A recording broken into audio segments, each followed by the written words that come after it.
Hi there. In this video, we'll cover the lost connection to the SupportAssist backend PowerVault error.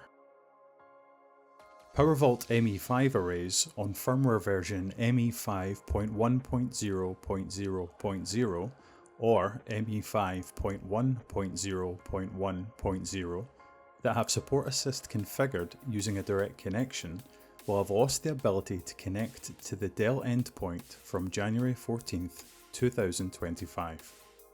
To restore SupportAssist connectivity, upgrade to the latest available PowerVault ME5 controller firmware available on the Dell Support website.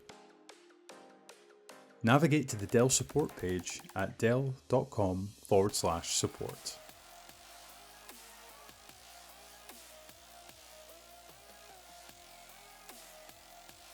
From here, enter your product service tag or search for the model from the options on the right. From the product page, select Drivers and Downloads. Here you will be shown the most up-to-date software for your system.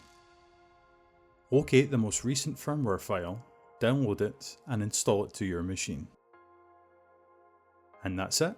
For more information on this topic, check out the links in the description below and check out our other videos for more handy tips and tutorials.